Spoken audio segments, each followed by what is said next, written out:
Check out today's piece of fan art. It's a commission from one of my Discord members, featuring their OC surrounded by glorious saber faces. I imagine some self-cest is in order. This is really great, and I think the background also lends itself to the overall impact. Thank you for letting me feature this, Amenusa.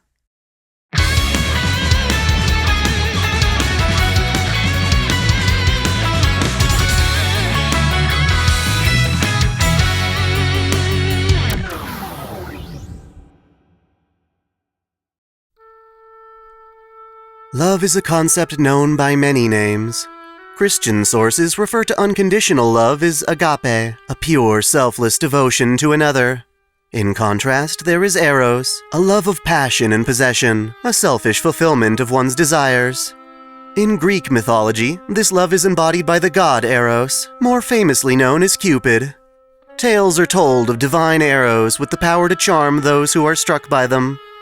India has its own counterpart to this legend, a Hindu god of love worshipped as Kama, or Kamadeva. During the Hindu creation of the universe, the creator god Brahma gives birth to 10 sons from his mind, the Prajapati, or agents of creation. These 10 brothers are born before their sister, Sandhya, a beautiful woman who stirs their emotions. Lastly, a final son is born from Brahma's inspiration, a handsome man with a golden complexion, wielding a sugarcane bow and arrows made of 5 unique flowers from the white lotus, blue lotus, ashoka tree, mango tree, and jasmine. Given life, this god Kama bows to Brahma and asks of 2 things, his purpose and his wife. In response, Brahma tells him that, with his arrows, which weave a spell of love, he will spread love among men and women. While in service to Brahma, and even Indra, the king of gods, Kama will have the power to compel even them to romance should his arrows strike them. He is also told that it will be the responsibility of his brother Daksha to provide him a wife. Accepting his task, Kama aims to demonstrate his power, strangely, by first targeting Brahma and his creations. With a barrage of arrows, Brahma, his 10 sons, and daughter Sandhya are struck, causing them to fall to temptation. Brahma and his sons begin to stare at Sandhya, overcome by lust, causing her to reciprocate those feelings. Sure enough, Kama's arrows are the genuine articles. Beholding this incestuous crisis, another of Brahma's sons, Dharma, prays to the god Shiva for assistance. Shiva emerges, looks upon the mess, and scolds Brahma for lusting after his own daughter. Shiva reminds them that a daughter or sister are just as precious as their mother, and that their lust is a betrayal of their discipline. Utterly embarrassed, Brahma and his sons begin to sweat profusely, birthing many more descendants. The sweat of Daksha, who is supposed to provide Kama a wife, gives life to a gorgeous woman named Rati. Sandhya breaks free from her trance and dedicates herself to Shiva. The 2 of them vanish, leaving Brahma enraged by Kama's manipulation. Infuriated by embarrassment, Brahma curses Kama, declaring that, one day, Kama will use his powers on Shiva, inciting the wrath of Shiva's third eye. Frightened by this prophecy, Kama begs to be spared, arguing that he was only following the orders Brahma had given him. The logic is sound, and yet Brahma cannot take back the curse. Instead, he promises Kama a rebirth from the fires of Shiva's eye. Daksha, gazing upon the woman born from his sweat, notices that Rati and Kama are both gods of love and desire. As such, he offers Rati's hand in marriage to Kama as a constant companion. The wedding is a pleasant one, bringing joy to all involved, and yet Brahma is concerned about what transpired. Reflecting on his scolding, Brahma fears that Shiva does not approve of he and his son's attraction to women, incestuous or otherwise. Worried that Shiva might obstruct the progress of creation, he decides Shiva must take up a wife. To coerce this progression, Kama is tasked with seducing Shiva with his power. Kama in turn accepts the task, but mentions how they need a woman for Shiva to fall for. Contemplating on the matter, Brahma lets out a labored sigh. From this sigh, yet another god is born, Vasanta, who carries the essence of spring. Brahma gifts Vasanta as another of Kama's companions, while getting to work on creating a woman worthy of Shiva. Following orders, Kama, Rati, and Vasanta pursue Shiva. As they travel, Vasanta blooms vibrant flowers and fills the lakes with lotuses. Kama's arrows appear to have no effect on Shiva, and so he instead enchants the nearby animals to show Shiva adoration. Sadly, nothing comes of it, and so the group returns to Brahma. Hearing of their misfortune, Brahma this time heaves a sigh of frustration, creating a group of violent creatures that repeatedly shout "Kill" or "Maraya." Brahma names them the Maras, beings who violently disrupt others. He entrusts them to Kama as another set of companions. Again, even with the Maras, however, Kama fails in his quest.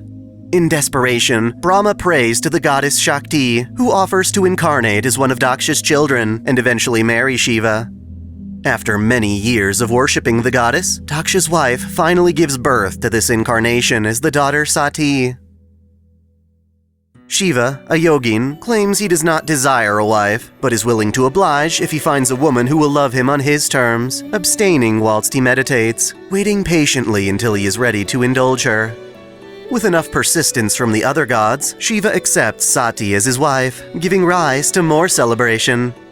As years pass, however, Sati later burns herself to ashes while defending Shiva's honor.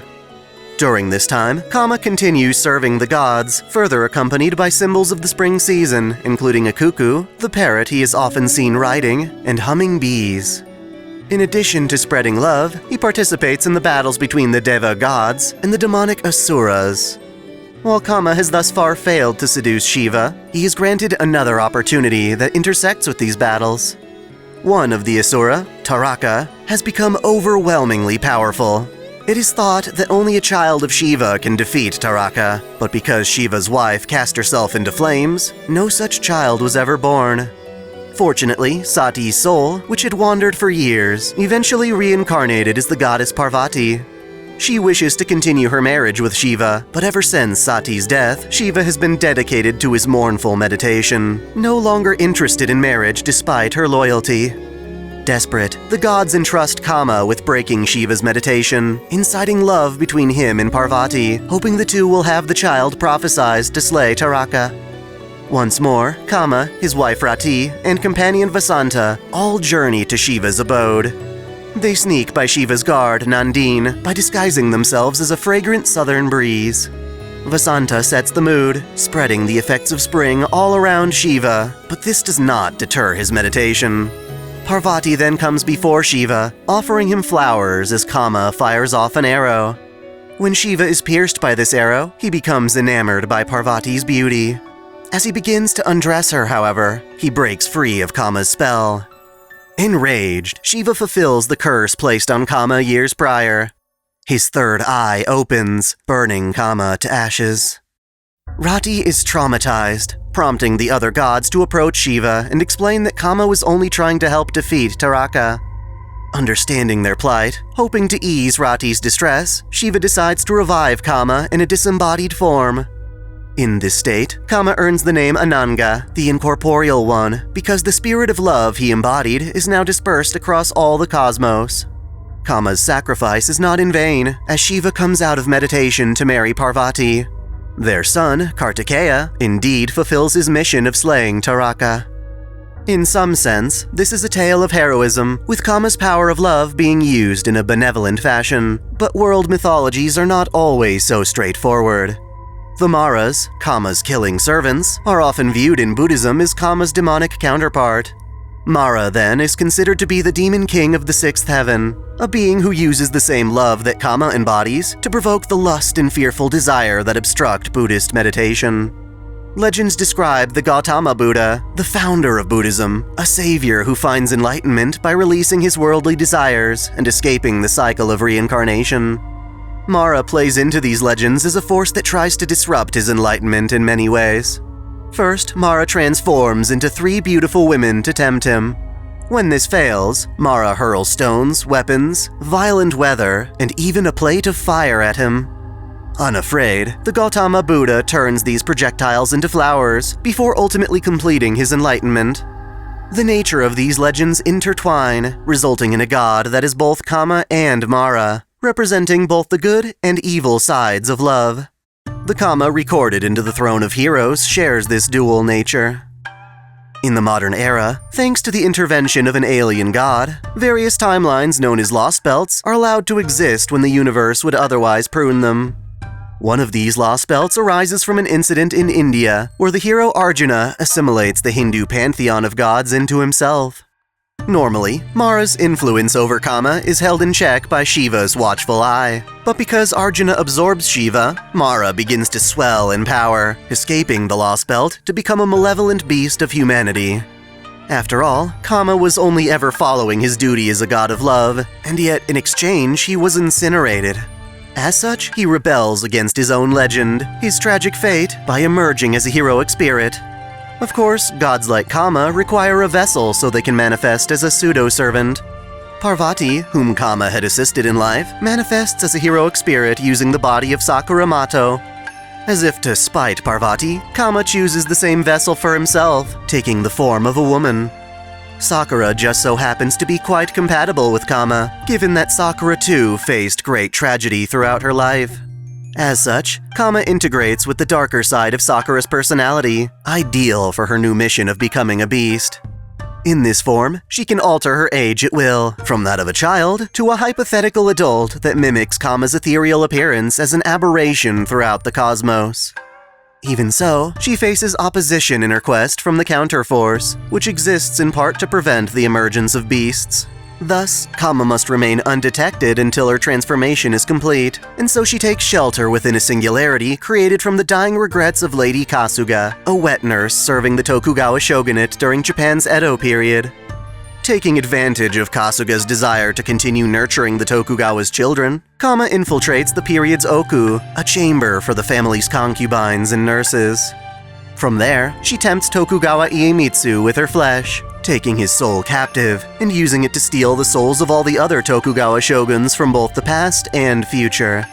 With them, she transforms the Ooku into a labyrinth designed to tempt intruders by having them break the 5 Buddhist precepts. These precepts forbid stealing, killing, lying, intoxication, and sensual pleasure.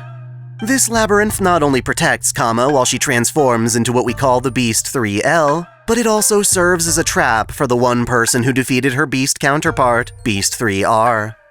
Ritsuka Fujimaru, the surviving master of the Chaldea security organization, earlier stopped the Buddhist Kiara Sesshoin as she turned into a beast. Because of this, Kama wishes to prove herself superior by using the labyrinth to lure Ritsuka into submission. Unlike Kiara, who embodied self-love, a selfish relationship where all would love her, Kama's love is universal. She plans to derive power from expanding herself across the cosmos, sharing her love with everyone. Mind you, this is not a sincere love she has for humanity. It is an act of defiance, using her nature as a goddess to become a genuine enemy to humans. With her divine authority, Kama forcibly reshifts Chaldea's staff and servants, merging them with the labyrinth so that Ritsuka will come to their rescue. Only 2 servants manage to avoid this, the aforementioned Kiara and the closely related Parvati. At the entrance to the labyrinth, Parvati salvages Lady Kasuga's soul, allowing both of them to exist within the same body. Soon enough, Ritsuka makes the journey through the labyrinth, descending as each floor curses them to become one of the Tokugawa under Kama's control. In her scheme, Kama relies on the help of Matsudaira Nobutsuna, a man she knows will betray her. However, she arrogantly assumes that, despite wanting to save the Tokugawa, Nobutsuna cannot possibly defy her, and so she humors his attempt to serve her. What she doesn't fully realize, though, is that Nobutsuna had sacrificed his own organs to create various Hanafuda cards hidden throughout the labyrinth. Once gathered, these cards can ward off the Tokugawa curse, and Nobutsuna can give up his own body to create an anti-Tokugawa sword, capable of felling Kama even in her bestial form. Ritsuka gathers the Hanafuda cards while descending the labyrinth, recruiting the few Chaldean servants that can be rescued. Thus, even though Ritsuka succumbs to Kama's manipulative plot and has to descend the labyrinth twice, hope still exists for Chaldea, even as Kama transforms herself into a universal being. In battle, Kama fights with her iconic sugarcane bow and floral arrows. Additionally, she uses telekinesis to manipulate a giant spear. She has 2 noble phantasms, the first being Kama Samohana, a withering affection is not love. By calling out the true name of her arrows, she is able to pierce and charm her enemies. Upon ascending to an ethereal level, she gains access to samsara kama. The burning of affection is out of love, where her body itself becomes an arrow to strike down her foes. With these abilities, Kama believes she is all but won, only to discover how thorough Nobutsuna's plan truly is. The Hanafuda cards cure Ritsuka's Tokugawa influence, and Nobutsuna's body becomes a sword wielded by Yagyu Munenori. Because Kama has attached herself to the Tokugawa Ooku, she is vulnerable to the sword strikes, and to avoid being cleaved by the blade, she severs her connection to the Ooku. Foolishly, this gives all control of the Ooku back to Lady Kasuga, who proceeds to use the Oku's authority to forcibly eject Kama. While soaring out of the labyrinth stores, Parvati finishes Kama off with her husband's trident, Trishula Shakti. Once again, Kama has to endure the pain of Shiva's wrath as she is cast out of the safe haven she had created. Her plan to become a beast ends in her suffering. The Chaldean captives are all freed, and Kama finds herself captive in the hands of Kiara's beast form. Vulnerable, she is forced to learn of the type of love that Lady Kasuga envisions by becoming one of Ritsuka's servants. Kama reluctantly accepts this punishment, taking it as a challenge and viewing it as an opportunity to further torment Parvati. As a servant, she lacks a wish for the Holy Grail, but believes it could be useful in harassing Parvati. Deep down, however, Kama admits that what she truly wants is to be loved and appreciated for her task of spreading love to others. Finally, she can find this satisfaction through Ritsuka's kind nature. Rather than a beast of humanity then, Kama goes on to fight alongside Chaldea in order to protect humanity. Thanks for watching!